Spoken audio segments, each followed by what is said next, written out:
anak-anak Tuhan di tempat ini. Luar biasa. Saya percaya ketika ada di tempat ini ada rencana Tuhan yang indah yang Tuhan sedang sediakan, siapkan bagi kita sekalian ya. Tuhan, jadi ketika kita di dalam Tuhan berarti ada kepastian. Kepastian yang pertama, kepastian keselamatan yang tidak ada di keyakinan ajaran atau agama yang lain, yang hanya ada di dalam Yesus. Ya, jadi kepastian keselamatan di dalam Yesus itu sudah pasti ya.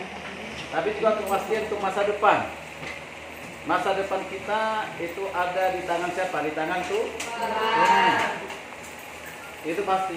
Yang penting kita tekun berdoa, mengandalkan Tuhan di atas segalanya, jangan mengandalkan kekuatan sendiri, jangan mengandalkan manusia, tapi mengandalkan Tuhan. Maka pasti Tuhan membuka jalan. Memang kita tidak bersama dengan orang tua kita, tapi Tuhan itu melebihi dari orang tua. Amin. Manusia terbatas, termasuk orang tua kita. Tetapi Tuhan tidak pernah terbatas untuk menolong kita. Di kitab Amsal dikatakan sungguh ada masa depan bagi mereka yang sungguh-sungguh mengasihi Tuhan. Jadi harus punya keyakinan bahwa masa depan saya ada di tangan Tuhan.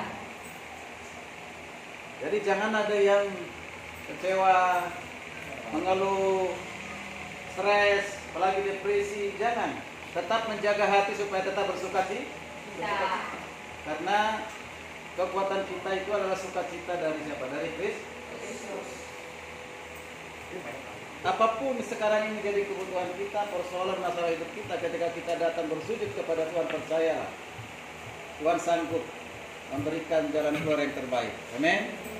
Ya, saya juga menerima banyak dari daerah, ya, tapi perguruan tinggi, sekolah tinggi teologi Katolik Indonesia.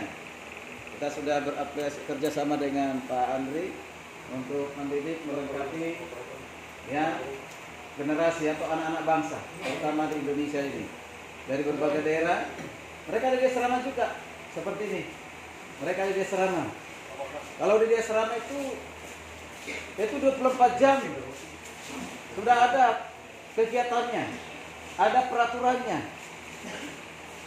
Jadi 24 jam itu tidak ada waktu untuk bersantai-santai, berleha-leha, atau ngobrol-ngobrol, ataupun ya menggunakan waktu itu sia-sia, dan tidak ada waktu untuk main game. Jadi handphone itu tidak boleh digunakan kalau kita di asrama.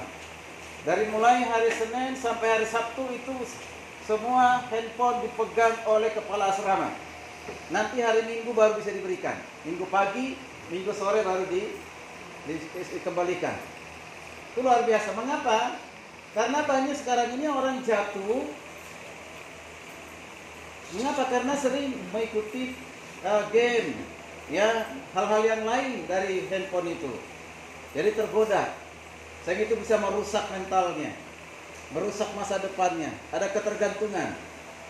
Ya, dan juga ada pengaruh dari kiri kanan kalau ada telepon. Jadi mengapa dikasih hari Minggu? Karena mereka ibadah, lalu bisa komunikasi dengan orang tua hanya hari Minggu saja. Supaya mereka lebih fokus untuk apa? Belajar. Fokus untuk mereka berdoa. Ya, baca firman. Jadi pagi hari jam 4 mereka sudah harus bangun. Dari 4 jam 5 persekutuan pribadi. Dari jam 5 sampai 6 itu persekutuan bersama. Jam 6 sampai jam 8 mereka kerja praktis. Sudah diatur bagian kebersihan, ya, bagian masak, dan juga bagian-bagian yang lain. Ya, membersihkan kampus dan yang lain sebagainya. Itu sudah ada sampai jam 9, jam setengah 9. Setengah jam mereka persiapan untuk apa? Kuliah. Jam 9 mereka kuliah, ya, sampai jam setengah 12. Setengah 12 mereka ada lagi kapel siang. Setelah kapel siang kembali ke asrama. Ya, mengikuti semua kegiatan sampai malam. Nanti jam 7 ada lagi doa seperti hari ini. Yang dilakukan luar biasa. Dan itulah kehidupan asrama. Jadi ada yang tidak kuat dengan kehidupan asrama itu. Mengapa? Nggak, karena belum siap menerima apa? Menerima kebenaran. Belum siap untuk dikoreksi. Ya, jadi panas. Jadi nggak bisa bertahan di situ. Makanya kita harus banyak berdoa. Jadi harus senang dengan puji-pujian. Amin. Senang dengan firman tuh. Orang yang hidup di dalam firman, hidup di dalam kasih Tuhan, hidup dalam kuasa Tuhan, percayalah, masa depan terjamin. Amin. Jadi bukan Pak Andri yang menjamin, bukan Bapak Ibu Serama yang menjamin, tapi siapa tuh? Pak Andri dengan tim itu hanya sarana alat yang dipakai Tuhan untuk membimbing, mengarahkan saudara untuk apa? Masuk kepada masa depan yang Tuhan sediakan. Dan itu banyak tekunlah berdoa, tetaplah berdoa, hiduplah di dalam kasih Tuhan satu sama lain. Ada nggak di sini hari-hari yang bertengkar satu sama lain? Ada nggak? Ribu? Nggak ada ya?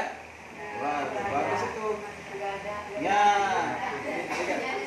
tidak ada yang mengaku ya. Ya, kalau di STT itu ada juga begitu. Bahkan kejar-kejaran satu sama lain. Ada yang bawa pisau dapur, wah dikejar tuh temannya tuh. Tapi di sini nggak ada ya. Jangan sampai ada itu, ya. Ada yang seperti itu. Sampai sekolahan teriak-teriak, hei jangan lakukan itu. Kalau itu terjadi, wah repot, ya kan?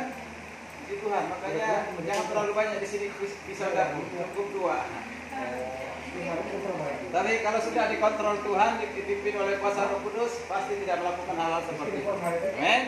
Jadi bertumbuhlah terus dalam firman Tuhan. Amin. Baik, itu yang perlu sampaikan. Ingat, masa depanmu ada di tangan tuh. Jadi jangan banyak yang melamun ya. Jangan banyak yang kecewa seperti yang lain. Itu bukan masa lalu. Tinggalkan aja masa lalu itu.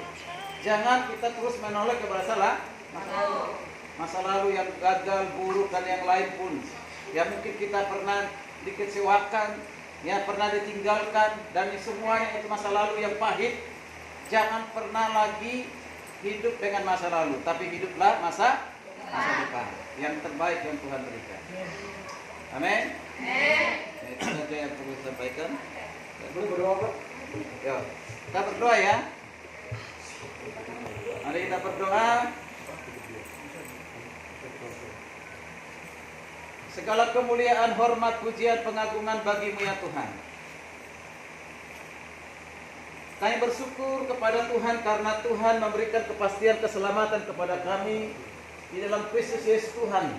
Bagi yang sudah setiap percaya menerima Engkau sebagai Tuhan Juru Selamat, yang telah membuka pintu hatinya menerima Engkau sebagai Tuhan Juru Selamat dalam kehidupannya. Dan kepastian keselamatan itu yang dikaruniakan Tuhan itu sukacita yang luar biasa yang tidak terhingga dalam kehidupan kami. Bukan saja kepastian keselamatan dalam Yesus Kristus yang tidak ada di dunia ini, yang hanya ada di dalam Yesus Kristus. Tetapi Tuhan juga memberikan jaminan pemeliharaan bagi kami. Terima kasih Roh Kudus untuk anak-anak panti hari ini di kemuliaan kasih anugerah. Amin. Mereka ada di tempat ini bukan suatu kebetulan. Ini pasti karena kasih Tuhan yang menuntun mereka sehingga mereka ada di tempat ini. Tuhan menaruh dalam hati mereka hati yang mengasihi Tuhan, hati yang mencintai Tuhan, hidup dalam kebenaran-Mu, hidup dalam kasih-Mu, hidup dalam kuasa-Mu ya Tuhan Yesus. Dan masa depan mereka ada di tangan-Mu ya Tuhan. Tuhan tidak pernah meninggalkan mereka. Tuhan selalu menyertai mereka, melindungi mereka, menambah-nambahkan kepada mereka kecerdasan, kepintaran. Mereka boleh berprestasi karena mereka adalah anak-anak terang daripada Tuhan.